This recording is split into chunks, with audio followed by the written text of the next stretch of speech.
Hoy, may naririnig raw sila sa hagdan tuwing gabi. Ano pinapanood nyo? Nakakatakot to, matulog ka na. Oo nga, sige ka, mananaginip ka pa neto. Tuwing kakagat raw ng alas 12 ng madaling araw, meron silang naririnig na yapak sa hagdan. Sus, di naman yan totoo eh. May tao ba sa taas? Wala.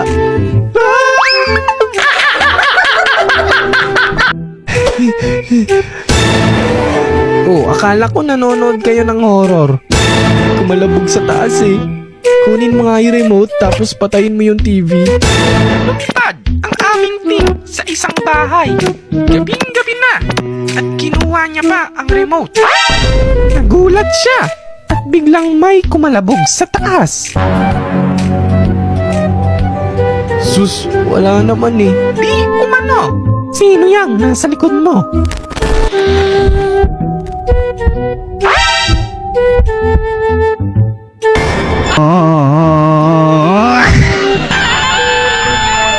Nagsasabi na pagkagaling sa burol, magpagpag daw muna bago umuwi ng bahay. Kasi kung hindi, baka madala mo raw yung kaluluwa pag uwi mo.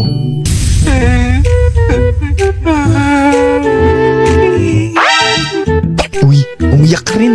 Parang di tayo magmukhang makikikain lang. Ha? Ba't ako iiyak? Di naman natin kaano-ano yan. Kaya nga, para hindi tayo malata. Ayoko nga. Ano na umiyak? Alam mo, pag hindi tayo nakakain, dalawa tayo may iyak sa gutom. Ayoko nga sabi.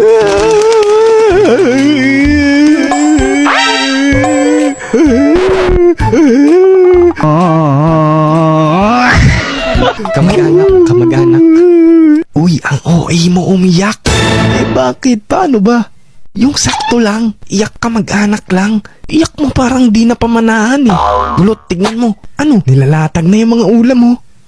Uy, jackpot! Menudo, Shanghai, pansit. Mga favorite ko pa. Dali-dali, kuha na tayo plato.